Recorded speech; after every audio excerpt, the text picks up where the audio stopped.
ஹரியானா மாநிலம் ஃபரிதாபாத்தை சேர்ந்த தம்பதிகள் சியானந்த் மிஸ்ரா மற்றும் உமா மிஸ்ரா. இவங்களுக்கு 3 குழந்தைகள். அதில் ஒருவர் 19 வயது ஆரியன் மிஸ்ரா. பேரிலேயே தெரிஞ்சிருக்கும், இவங்க ஒரு பார்ப்பன குடும்பம். மகன் ஆரியன் மிஸ்ராவுக்கு படிப்பு சரியா வரல போல. அதனால டுட்டோரியல் சென்டர்ல 12th எக்ஸாமுக்கு படிச்சுக்கிட்டே பைக் டாக்ஸி ஓட்டுறது, செல்போன் சர்வீஸ் பண்றதுன்னு பல வேலைகளை பார்த்துட்டு இருந்திருக்காரு. ஆரியன் ரொம்ப தெய்வ பக்தி கொண்டவர். தொடர்ந்து பல கோவில்களுக்கு யாத்திரையெல்லாம் போவார்னு சொல்றாங்க. அவர் தன் நண்பர்களின் பெற்றோர்கள்னு 4 பேர் கூட சேர்ந்து ஆகஸ்ட் 24 அன்னைக்கு அதிகாலையில ஒரு சிவப்பு கலர் டஸ்டர் கார்ல போகும்போது அவரோட டஸ்டர் காரை ஃபாலோ செஞ்ச ஒரு ஸ்விஃப்ட் கார் 30 கிலோமீட்டருக்கு ஆரியன் காரை துரத்தி துப்பாக்கி சூடு நடத்த 2 குண்டுகள் பாஞ்சு ஆரியன் மிஸ்ரா இறந்து போயிருக்காரு. ஏன்பா இவ்வளவு கொலவெறியோட துரத்திட்டு போய் அந்த பையனை சுட்டு கொன்னன்னு கேட்டதுக்கு ஆரியன் மிஸ்ராவை சுட்டு கொன்ன அனில் கௌஷிக், ஆரியன் மிஸ்ரா போன சிகப்பு கலர் டஸ்டர்ல மாட்டுக்கறி எடுத்துட்டு போறதா எங்களுக்கு தகவல் வந்துச்சுன்னு சொல்றாரு. அதாவது துப்பாக்கியால் சுட்ட அனில் கௌஷிக் கொலைகளை செய்யும் ஒரு பசு குண்டர் படையை சேர்ந்தவர். பாஜக மொழியில சொல்லணும்னா பசு பாதுகாவலர். ஆட்டை கடிச்சு மாட்டை கடிச்சு மனுஷனை கடிக்கிற கதைன்னு சொல்லுவாங்க. அப்படி மாட்டிறைச்சி கொண்டு போறாங்கன்னு நூற்றுக்கணக்கான இஸ்லாமியர்கள் கடந்த 6-7 ஆண்டுகளா இந்தியாவில் கொலை செய்யப்பட்டுக்கிட்டு இருந்த நிலையில முதல் முறையா ஒரு பார்ப்பனர் கொலை செய்யப்பட்டிருக்காரு. நூற்றுக்கணக்கான இஸ்லாமியர்கள் நடு ரோட்ல கேட்க நாதி இல்லாம அடிச்சு எரிச்சு கொல்லப்படும் போதெல்லாம் வாயை மூடிக்கிட்டு இருந்த கோடி மீடியாவும் பார்ப்பன சங்கிகளும் ஒரு பார்ப்பனர் கொல்லப்பட்ட உடனே பசுவை கடத்திட்டு போறாங்கிறதுக்கெல்லாம் கொல்வாங்களா? இது தப்பில்லையான்னு அனுதாபப்படுறாங்க. உண்மையிலேயே ஆரியன் மிஸ்ரா மாட்டுக்கறி தான் கொண்டு போனாரா?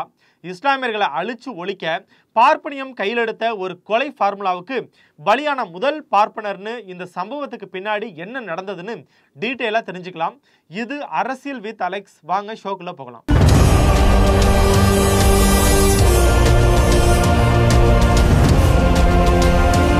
சுட்டு கொல்லப்பட்ட ஆரியன் மிஸ்ரா குடும்பம் பூர்வீகமா அயோத்தியை சேர்ந்தவங்க. கொலை நடந்த அன்னைக்கு இரவு 12 மணிக்கு மேல ஆரியன் மிஸ்ராவும் அவரோட பக்கத்து வீட்டுக்காரர் அவரோட நண்பர்கள்னு மொத்தம் 4 பேர் சிவப்பு கலர் டஸ்டர் கார்ல போயிருக்காங்க. இதுல 2 பெண்கள், அவங்களுக்கு வயசு 50க்கு கிட்ட. அந்த நடுராத்திரியில அந்த 4 பேரும் எங்க போனாங்கன்னு தெரியல. அந்த 4 பேரில் ஒருவர் ஷாங்கி குலாட்டி, ஆரியனின் ஹவுஸ் ஓனர் மகனாம். இவர் மேல கொலை முயற்சி வழக்கு ஒன்று நிலுவையில் இருக்கு. அதனால தலைமறைவா இருக்காரு. இவங்கள தான் ஐயர் மிகவும் நல்லவர்னு ஸ்கூல் புத்தகத்துல நமக்கு சொல்லி கொடுக்குறாங்க. சரி, ஆரியன் மிஸ்ரா தன்னோட ஆன்டி நண்பர்கள், கொலை முயற்சி வழக்கு உள்ள நண்பர்கள்னு அவங்க கூட சேர்ந்து சிகப்பு கலர் டஸ்டர் கார்ல நள்ளிரவுல பயணிக்கும் போது அதிகாலை 2 மணியளவுல பசு கொலைகள் செய்யும் அனில் கௌஷிக்கு அந்த சிவப்பு கலர் டஸ்டர் கார்ல பசு கடத்தப்படுவதா தகவல் வருது. கடமை தவறாத அனில் தன் நண்பர்கள் 4 பேரோட ஒரு ஸ்விஃப்ட் கார்ல ஆரியன் காரை ஃபாலோ பண்றாரு. அனிலும் அவங்க நண்பர்களும் அவங்க அளவுல செய்யறது ஒரு இந்து மத சேவை, கோமாதாவை காப்பாற்றுற வேலை. அதனால அவங்களோட கார்ல சைரன் எல்லாம் வச்சிருக்காங்க. அதை அந்த மாநில போலீஸும் கண்டுக்கல. அப்புறம் சில துப்பாக்கிகள், கம்புகள், ஆயுதங்கள் இருக்கு. ஃபரிதாபாத்ல இருந்து பல்வல் நோக்கி செல்லும் நெடுஞ்சாலையில இந்த சேசிங் நடக்க சைரன் வச்ச ஒரு ஸ்விஃப்ட் கார் தங்களோட காரை ஃபாலோ செய்யறத பாக்குறவங்க கொலை முயற்சி வழக்கில் தேடப்பட்டு வர ஷாங்கி குலாட்டியை பிடிக்க தான் போலீஸ் நம்மளை துரத்துதுன்னு நிக்காம போயிருக்காங்க. ஸ்விஃப்ட் கார் பசு குண்டர்களும் நிறுத்தாம போறானா, நிச்சயமா அவன் கார்ல மாட்டிறைச்சி இருக்குன்னு நினைச்சு துரத்த 30 கிலோமீட்டருக்கு இந்த சேசிங் நள்ளிரவுல நடந்திருக்கு. ஒரு கட்டத்துல கடுப்பான அனில் தொடர்ந்து 3 வாட்டி டஸ்டர் காரை நோக்கி சுட்டிருக்காரு. முதல் குண்டு மிஸ் ஆயிடுச்சு. 2வது குண்டு ஆரியன் மிஸ்ராவோட கழுத்துலையும், 3வது குண்டு ஆரியனோட முதுகுல நுழைஞ்சு மார்பிளையும் வெளிவந்திருக்கு. இந்த கொலையில தொடர்புடையவங்கன்னு 5 பேரை கைது செஞ்சிருக்கு ஹரியானா போலீஸ். 5 பேருமே அந்த ஏரியாவில் பசு பாதுகாவலர்கள்ங்கிற அடையாளத்தோட பல ஆண்டுகளா பலம் வந்தவங்க. அந்த கூட்டத்தின் தலைவனான அனில் கௌஷிக்க சுடப்பட்ட ஆரியனோட அப்பா சந்திச்சிருக்காரு. அப்ப அந்த கொலைகாரன் ஆரியன் மிஸ்ராவோட அப்பா காலில் விழுந்து மன்னிப்பு கேட்டிருக்கான். இஸ்லாமியன்னு தப்பா நினைச்சு உங்க பையனை சுட்டுட்டேன், என்ன மன்னிச்சிருங்கன்னு அழுதுருக்கான். இஸ்லாமியன்னா எந்த தப்பும் இல்ல, சுடலாம் கொல்லலாம்னு அவன் மண்டையில இருந்திருக்கு. அந்த அனில் கௌஷிக்கு பிராமணர்களை கொல்வது பாவம்னு சொல்லித்தரப்பட்டிருக்கு. அதனால என்னால் ஒரு பிராமணர் கொல்லப்பட்டு விட்டார், என்னை தூக்கில் போட்டாலும் எனக்கு வருத்தம் இல்லைன்னு சொல்லியிருக்கான்.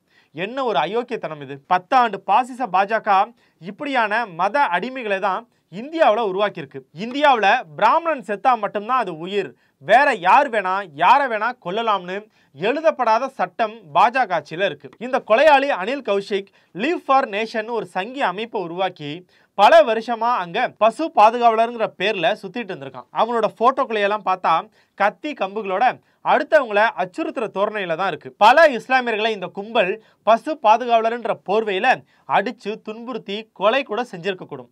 அப்பெல்லாம் ஹரியானாவில் பதவியில் இருக்கிற பாசிச பாஜக அனில் கௌஷிகை எதுவுமே பண்ணல. அனில் கௌஷிகை பாதுகாத்து வந்திருக்கு. இந்த கொலையாளி கும்பல் சரணமா உள்ளூர் போலீஸ் ஸ்டேஷனுக்கெல்லாம் போகும் பவரோட இருந்திருக்கு. முதல் முறையா அதுவும் தவறுதலா ஒரு பார்ப்பனனை கொலை செஞ்ச உடனே முழிச்சுக்கிட்ட பாஜக அரசு அனில் கௌஷிகையும் அவனோட கூட்டாளிகளையும் கைது செஞ்சிருக்கு.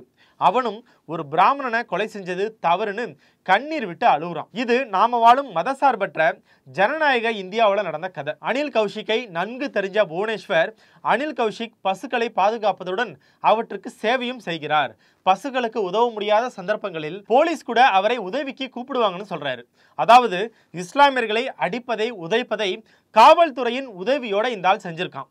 ஆரியன் மிஸ்ராவை கொலை செஞ்சதுக்கு முதல் நாள் கூட ஃபரிதாபாத்ல உள்ள சரான் காவல் நிலையத்துல சில இஸ்லாமியர்கள் மேல இந்த ஆள் புகார் கொடுத்திருக்கான். ஃபரிதாபாத் பேருக்கு தகுந்த மாதிரி இஸ்லாமியர்கள் அதிகம் வாழும் பகுதி. இங்க கடந்த 6-7 ஆண்டுகளா பல கொலைகள், தாக்குதல்கள் பசு குண்டர்களால் நடத்தப்பட்டிருக்கு. ஆனா இந்த சம்பவம் தான் முதல் முறையா மீடியாக்களில் பேசப்படுதுன்னு செய்தியாளர் கைலாஷ் கட்வால் சொல்றாரு. பசு பாதுகாவலர்கள் என்று தங்களை அழைத்துக் கொள்ளும் இவர்களால் எப்படி ஒருவரை கொல்ல முடியும்? துப்பாக்கிச் சூடு நடத்த அவர்களுக்கு யார் உரிமை கொடுத்தது? ஒருவர் மாட்டை அழைத்து சென்றாலும் அவர்கள் எப்படி சுட முடியும்? இது ஏன் அனுமதிக்கப்படுகிறதுன்னு கேட்குறாங்க இறந்த ஆரியன் மிஸ்ராவின் அம்மா உமா மிஸ்ரா. கடந்த 6-7 ஆண்டுகளா நூற்றுக்கணக்கானவங்க இந்தியாவில் இப்படி பசு பேரை சொல்லி அடிச்சு எரிச்சு கொல்லப்பட்டும் ஒரு பார்ப்பனர் வீட்டு பையன் இறந்த பின்னாடி தான் இப்படியான கேள்வியை இந்தியாவில் கேட்க முடியுது. அது மீடியாவிலையும் வருது. அடுத்த வீடியோவில் சந்திக்கலாம். நன்றி, வணக்கம்.